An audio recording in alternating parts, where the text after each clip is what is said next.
आह, आज 3 साल गुजर गए। यही मकान है, यही बाग है, यही गंगा का किनारा, यही संगमरमर का हौज, यही मैं हूं और यही दर दीवार। मगर इन चीजों से दिल पर कोई असर नहीं होता। वह नशा जो गंगा की सुहानी और हवा के दिलकश झोंकों से दिल पर छा जाता था, उस नशे के लिए अब जी तरस जरस के रह जाता है। अब वह दिल नहीं रहा। वह युवती जो जिंदगी का सहारा थी अब इस दुनिया में नहीं है। मोहिनी ने बड़ा आकर्षक रूप पाया था। उसके सौंदर्य में एक आश्चर्यजनक बात थी। उसे प्यार करना मुश्किल था। वह पूजने के योग्य थी। उसके चेहरे पर हमेशा एक बड़ी लुभावनी आत्मिकता की दीप्ति रहती थी। उसकी आंखें जिनमें लाज और गंभीरता और पवित्रता का नशा था, प्रेम का स्रोत थी। उसकी एक एक चितवन, एक एक क्रिया, एक एक बात उसके हृदय की पवित्रता और सच्चाई का असर दिल पर पैदा करती थी। जब वह अपनी शर्मीली आंखों से मेरी ओर ताकती तो उसका आकर्षण और असकी गर्मी मेरे दिल में एक ज्वारभाटा सा पैदा कर देती थी। उसकी आंखों से आत्मिक भावों की किरणें निकलती थीं मगर उसके होठों प्रेम की बानी से अपरिचित थे। उसने कभी इशारे से भी उस अथाह प्रेम को व्यक्त नहीं किया जिसकी लहरों में वह खुद तिनके की तरह बही जाती थी। उसके प्रेम की कोई सीमा न थी। वह प्रेम जिसका लक्ष्य मिलन है, प्रेम नहीं वासना है। मोहिनी का प्रेम वह प्रेम था जो मिलने में भी वियोग के मजे लेता है। मुझे खूब याद है एक बार जब उसी हौज के किनारे चौदहवीं रात में मेरी प्रेम भरी बातों से विभोर होकर उसने कहा था, आह, वह आवाज अभी मेरे हृदय पर अंकित है। मिलन प्रेम का आदि है, अंत नहीं। प्रेम की समस्या पर इससे ज्यादा शानदार, इससे ज्यादा ऊंचा ख्याल कभी मेरी नजर में नहीं गुजरा। वह प्रेम जो चितावनों से पैदा होता है और वियोग में भी हरा भरा रहता है, वह वासना के एक झोंके को भी बर्दाश्त नहीं कर सकता। संभव है कि यह मेरी आत्मस्तुति हो मगर वह प्रेम जो मेरी कमजोरियों के बावजूद मोहिनी को मुझसे था, उसका एक कतरा भी मुझे बेसुध करने के लिए काफी था। मेरा हृदय इतना विशाल ही न था। मुझे आश्चर्य होता था कि मुझमें वह कौन सा गुण था जिसने मोहिनी को मेरे प्रति प्रेम से विह्वल कर दिया था। सौंदर्य, आचरण की पवित्रता, मर्दानगी का जौहर, यही वह गुण है जिन पर मोहब्बत निछावर होती है। मगर मैं इनमें से एक पर भी गर्व नहीं कर सकता था। शायद मेरी कमजोरियां ही उस प्रेम की तड़प का कारण थीं। मोहिनी में वह अदाएं न थीं जिन पर रंगीली तबीयतें फिदा हो जाया करती हैं। तिरछी चितवन, रूपगर्व की मस्ती भरी हुई आंखें, दिल को मोह लेने वाली मुस्कुराहट, चंचल वाणी, उनमें से कोई चीज यहाँ न थी। मगर जिस तरह चौथ की मध्यम सुहानी रोशनी में कभी कभी फुहारें पड़ने लगती हैं, उसी तरह निश्चल प्रेम में उसके चेहरे पर एक मुस्कुराहट कौंध जाती और आंखें नम हो जाती। यह अदा न थी, सच्चे भावों की तस्वीर थी जो मेरे हृदय में पवित्र प्रेम की खलबली पैदा कर देती थी। 2 शाम का वक्त था। दिन और रात गले मिल रहे थे। आसमान पर मतवाली घटाएं छाई हुई थीं और मैं मोहिनी के साथ उसी हौज के किनारे बैठा हुआ था।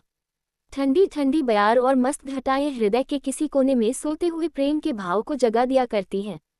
वह मतवालापन जो उस वक्त हमारे दिलों पर छाया हुआ था, उस पर मैं हजारों होशमंदियों को कुर्बान कर सकता हूँ। ऐसा मालूम होता था कि उस मस्ती के आलम में हमारे दिल बेताब होकर आंखों से टपक पड़ेंगे। आज मोहिनी की जबान भी संयम की बेड़ियों से मुक्त हो गई थी और उसकी प्रेम में डूबी हुई बातों से मेरी आत्मा को जीवन मिल रहा था। एकाएक मोहिनी ने चौंककर गंगा की तरफ देखा। हमारे दिलों की तरह उस वक्त गंगा भी उमड़ी हुई थी। पानी की उस उद्वेग उठती गिरती सतह पर एक दिया बहता हुआ चला जाता था और उसका चमकता हुआ स्थिरता और नाचता एक कुच्छल तारे की तरह पानी को आलोकित कर रहा था। आह, उस नन्ही सी जान की क्या बिसात थी। कागज के चंद पुर्जे, बांस की चंद तिलियां, मिट्टी का एक दिया की जैसे किसी की अतृप्त लालसाओं की समाधि थी जिस पर किसी दुख बटाने वाले ने तरस खाकर एक दिया जला दिया था। मगर वह नन्ही सी जान जिसके अस्तित्व का कोई ठिकाना न था, उस अथाह सागर में उछलती हुई लहरों से टकराती, भावरों से हिलकोरे खाती, शोर करती हुई लहरों को रौंदती चली जाती थी। शायद जल देवियों ने उसकी निर्बलता पर तरस खाकर उसे अपने आंचलों में छुपा लिया था।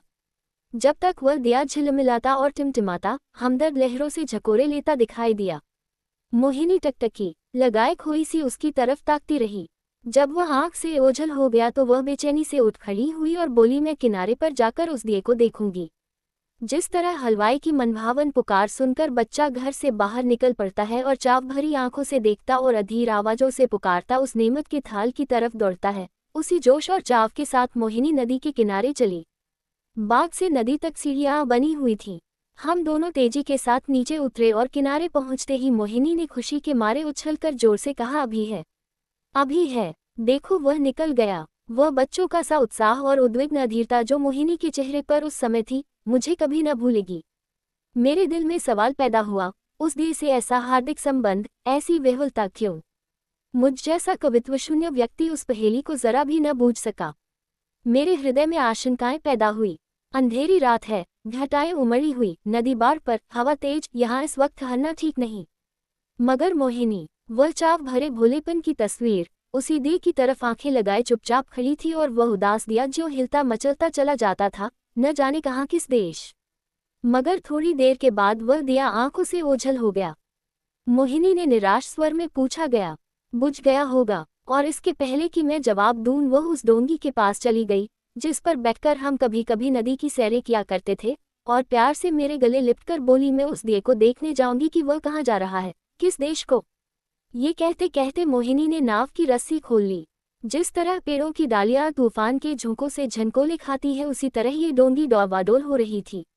नदी का वह डरावना विस्तार, लहरों की वह भयानक छलांगे, पानी की वह गरजती हुई आवाज, इस खौफनाक अंधेरे में इस डोंगी का बेड़ा क्यों कर पार होगा? मेरा दिल बैठ गया। क्या उस अभागे की तलाश में ये किश्ती भी डूबेगी? मगर मोहिनी का दिल उस वक्त उसके बस में न था। उसी देह की तरह उसका हृदय भी भावनाओं की विराट, लहरों भरी, गरजती हुई नदी में बहा जा रहा था। मतवाली घटाएं झुकती चली आती थी कि जैसे नदी के गले मिलेंगी, और वह काली नदी यूं उठती थी कि जैसे बदलों को छू लेंगी। डर के मारे आंखें मुंदी जाती थीं। हम तेजी के साथ उछलते, कगारों के गिरने की आवाजें सुनते, काले काले पेड़ों का झूमना देखते चले जाते थे। आबादी पीछे छूट गई, देवताओं को बस्ती से भी आगे निकल गए। एकाएक मोहिनी चौंक कर उठ खड़ी हुई और बोली, अभी है, अभी है, देखो वह जा रहा है। मैंने आंख उठाकर देखा, वह दिया ज्यों का त्यों हिलता मचलता चला जाता था। 3 उस दिए को देखते हम बहुत दूर निकल गए। मोहिनी ने ये राग अलापना शुरू किया। मैं साजन से मिलन चली। कैसा तड़पा देने वाला गीत था, और कैसी दर्द भरी रसीली आवाज, प्रेम और आंसुओं में डूबी हुई। मोहक गीत में कल्पनाओं को जगाने की बड़ी शक्ति होती है। वह मनुष्य को भौतिक संसार से उठाकर कल्पनालोक में पहुंचा देता है। मेरे मन की आंखों में उस वक्त नदी की पुरशोर लहरें, नदी किनारे की झूमती हुई डालियां, सनसनाती हुई हवा, सबने जैसे रूप धर लिया था, और सब की सब तेजी से कदम उठाए चली जाती थी अपने साजन से मिलने के लिए। उत्कंठा और प्रेम से झूमती हुई यह युवती की धुंधली सपने जैसी तस्वीर हवा में, लहरों में और पेड़ों की झुरमुट में चली जाती दिखाई देती, और कहती थी साजन से मिलने के लिए। इस गीत ने सारे दृश्य पर उत्कंठा का जादू फूंक दिया। मैं साजन से मिलन चली। साजन बसत कौन सी नगरी में बोई ना जानूं, ना मोहे आस मिलन की उससे ऐसी प्रीत भली। मैं साजन से मिलन चली। मोहिनी खामोश हुई तो चारों तरफ सन्नाटा छाया हुआ था, और उस सन्नाटे में एक बहुत मध्यम रसीला स्वप्निल स्वर क्षितिज के उस पार से, या नदी के नीचे से, या हवा के झोंकों के साथ आता हुआ मन के कानों को सुनाई देता था। मैं साजन से मिलन चली। मैं इस गीत से इतना प्रभावित हुआ कि जरा देर के लिए मुझे ख्याल न रहा कि कहाँ हूँ और कहाँ जा रहा हूँ। दिल और दिमाग में वही राग गूंज रहा था। अचानक मोहिनी ने कहा, उस दिए को देखो। मैंने दिए की तरफ देखा। उसकी रोशनी मंद हो गई थी, और आयु की पूंजी खत्म हो चली थी। आखिर वह एक बार जरा भभका और बुझ गया। जिस तरह पानी की बूंद नदी में गिरकर गायब हो जाती है, उसी तरह अंधेरे के फैलाव में उस दिए की हस्ती गायब हो गई। मोहिनी ने धीमे से कहा, अब नहीं दिखाई देता, बुझ गया। ये कहकर उसने एक ठंडी सांस ली। दर्द उमड़ आया, आंसुओं से गला फंस गया। जबान से सिर्फ इतना निकला, क्या यही उसकी आखिरी मंजिल थी? और आंखों से आंसू गिरने लगे। मेरी आंखों के सामने से पर्दा सा हट गया। मोहिनी की बेचैनी और उत्कंठा, अधीरता और उदासी का रहस्य समझ में आ गया, और बरबस मेरी आंखों से भी आंसू की चंद बूंदें टपक पड़ी। क्या उस शोर भरे, खतरनाक, तूफानी सफर की यही आखिरी मंजिल थी? दूसरे दिन मोहिनी उठी तो उसका चेहरा पीला था। उसे रात भर नींद नहीं आई थी। वह कवि स्वभाव की स्त्री थी। रात की इस घटना ने उसके दर्द भरे भावुक हृदय पर बहुत असर पैदा किया था। हंसी उसके होठों पर यूं ही बहुत कम आती थी। हाँ, चेहरा खिला रहता था। आज से वह हंसमुखपन भी विदा हो गया। हरदम चेहरे पर एक उदासी सी छाई रहती, और बातें ऐसी जिनसे हृदय छलनी होता था और रोना आता था। मैं उसके दिल को इन ख्यालों से दूर रखने के लिए कई बार हंसाने वाले किस्से लाया, मगर उसने उन्हें खोलकर भी न देखा। हाँ, जब मैं घर पर न होता तो वह कवि की रचनाएं देखा करती, मगर इसलिए नहीं कि उनके पढ़ने से कोई आनंद मिलता था, बल्कि इसलिए कि उसे रोने के लिए ख्याल मिल जाता था। और वह कविताएं जो उस जमाने में उसने लिखी, दिल को पिघला देने वाले दर्द भरे गीत हैं। कौन ऐसा व्यक्ति है जो उन्हें पढ़कर अपने आंसू रोक लेगा? वह कभी कभी अपनी कविताएं मुझे सुनाती और जब मैं दर्द में डूबकर उनकी प्रशंसा करता तो मुझे उसकी आंखों में आत्मा के उल्लास का नशा दिखाई पड़ता। हंसी दिल्लगी और रंगीनी मुमकिन है कुछ लोगों के दिलों पर असर पैदा कर सके, मगर वह कौन सा दिल है जो दर्द के भावों से पिघल न जाएगा।